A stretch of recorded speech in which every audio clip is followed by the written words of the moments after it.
Hello and welcome to my reaction to Jedi Fallen Order. Let's have a look. I guess this is the final trailer we'll be getting, so I'm really excited to see. From the brief little snippets I've seen, it looks like a good trailer. So let's have a look.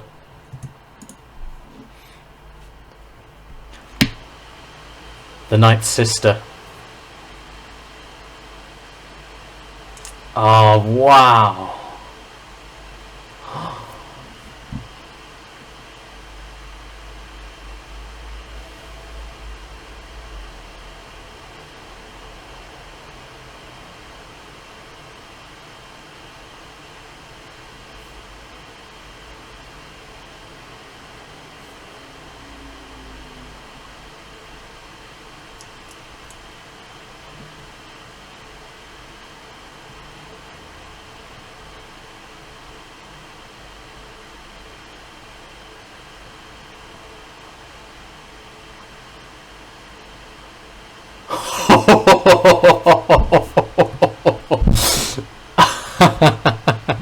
Now that makes me happy.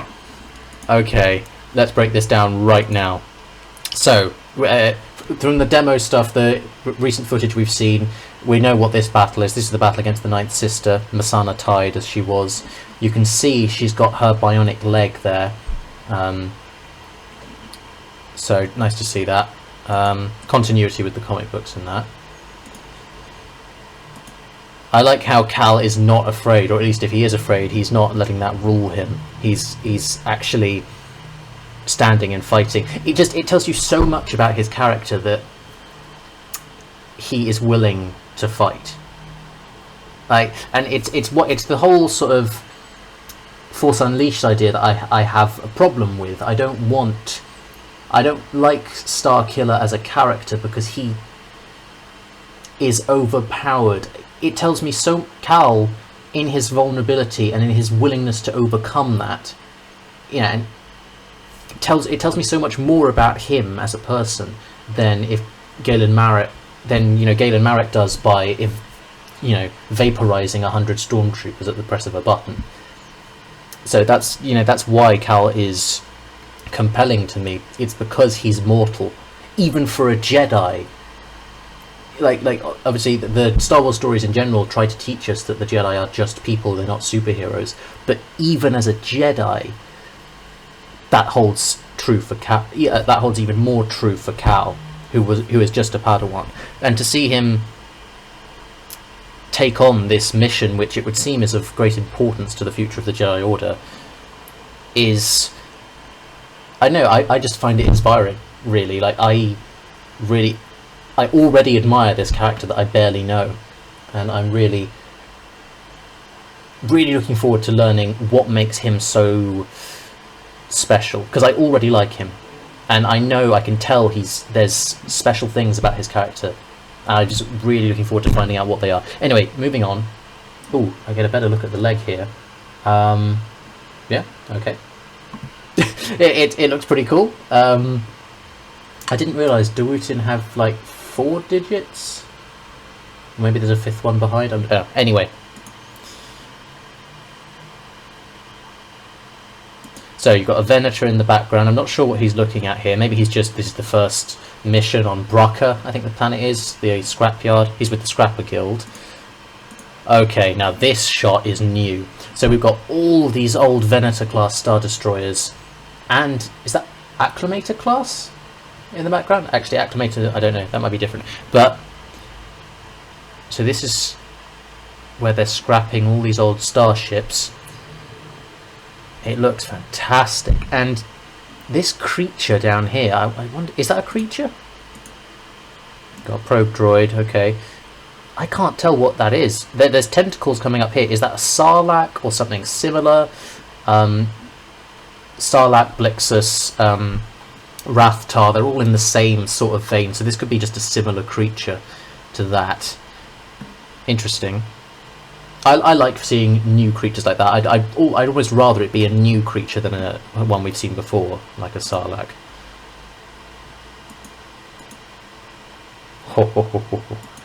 Okay, so they're all wearing Scrapper uniforms. Oh, it's so ominous, I love it. Yeah, okay. Purge troopers. So we've got the second sister and the ninth sister, and they're trying to weed out a Jedi amongst this group of scrappers. You've got Pralf, his friend, there. Oh, just the fear on Cal's face, like he is petrified in this moment. And to see him go from that to actually fighting the second sister, as I said, it tells you so much about, the second and ninth sisters. It tells you so much about him, and also it perhaps suggests that he's not afraid for himself necessarily in this moment. He's afraid of putting those near him in danger, which again is admirable and is something I'm looking forward to exploring more.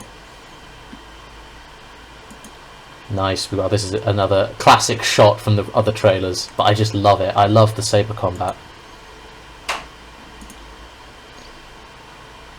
Oh, I love this. It's so cinematic seeing this. I'm so looking forward to really stepping into the shoes of an actual Jedi. This is my first chance to ever experience an actual Jedi story firsthand. Wow. Okay, so this, I believe there's a lot of tie-ins to the Dark Temple comics, and this looks like it might be one of them. I think Cal is searching for relics from an old Sith-related, Force-related religion or order or belief system or whatever. And I think that's the same one that's connected to the Dark Temple in the comic. So I'm guessing whatever civilization or order it was that had this specific set of beliefs, that's what Cal is looking for all over the galaxy, is traces of this civilization. And you can see the bust at the top here, well, not a bust, but the statue, the carving, is very similar to the droids that we've seen him fighting, the sort of ancient automaton looking things, and it's very similar to the artwork in the Dark Temple. So I wasn't expecting there to be as much continuity between the comic and the game, but it appears there is. Night Sister, or something similar. I mean, we've got the green effects. That's Night Sister magic. We know the sort of red hue. We know this planet to be Dathomir now. That is confirmed. The red robes. I mean, it's more intricate than anything we saw from the Night Sisters in Clone Wars, but that's to be expected. It's live action rather than animated. It's interesting though, because the Night Sister clan that we saw, led by Mother Talzin in the Clone Wars, is gone at this point, basically. I mean, I don't want to spoil anything for those of you who don't know, but there's basically nothing left except the sort of couple of remnant sort of ghosts attached to the weird altar that we find in Rebels. So maybe this could be a different part of the planet, a different group of Night Sisters, or a different order altogether, but using the same magic. And it's a connection to the planet Dathomir that gives the Night Sisters these abilities, these powers, this strength, this force, if you will. It's their connection to their planet. So presumably other peoples in other places on the planet, if there are any, like the Night Brothers for instance, could have a differently acquired set of beliefs, but based on that same idea that the connection to the planet gives them their abilities. I'm rambling anyway. Oh, look at this move!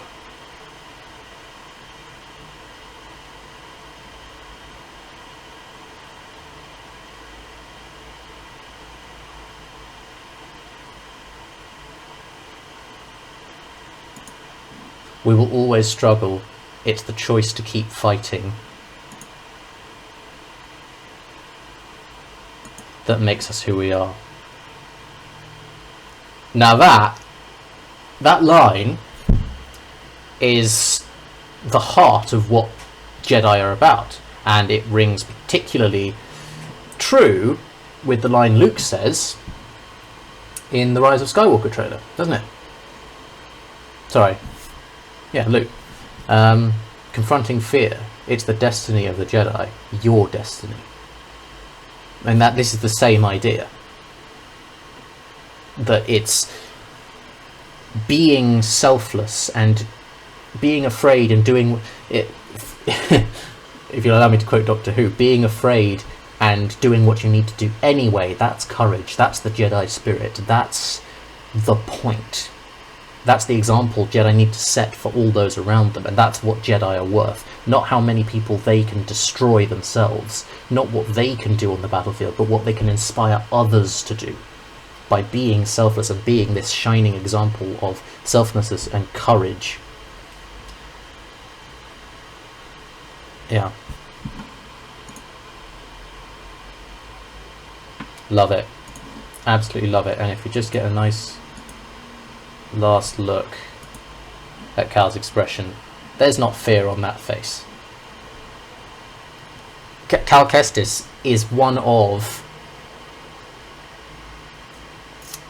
I mean, he's one of the bravest Jedi I've ever seen. And that's saying something. It really is, because we don't know him yet. I've seen him in barely anything, just these trailers, basically. And yet, he's... I really admire him already. He is... just the sheer courage he shows, going from being a hiding Padawan, desperately trying to forget his past, to fighting an Inquisitor.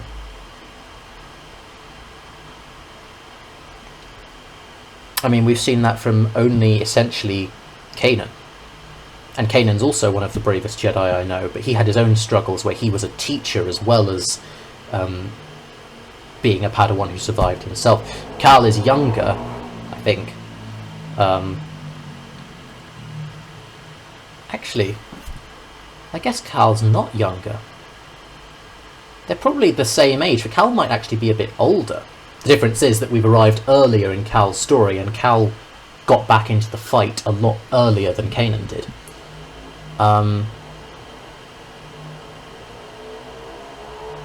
Yeah, I'm trying to compose my thoughts a bit, but I think I've said everything I want to say, really. I'm just really looking forward to seeing this game, to playing this game, to seeing the Inquisitors in action, in live action for the first time, to seeing who Cal is as a character and where his story goes, to seeing what familiar faces pop up along the way. We've known about Saw Gerrera, now we've got a Night Sister, which maybe we don't know her personally, but we know of the Night Sisters, and that's something great that I'm really looking forward to. Oh, imagine fighting Night Sisters, that would be a really interesting enemy. Inquisitors, we know them. Just seeing these people, it's starting to really feel rewarding, having invested in the expanded universe for so long now. I do my best to keep up with all the comics and novels and things, and that's now more than ever, that's starting to feel really worth it. I mean, it's always worth it to me because I'm a Star Wars fan and I love seeing the interconnectedness of things. I really hope...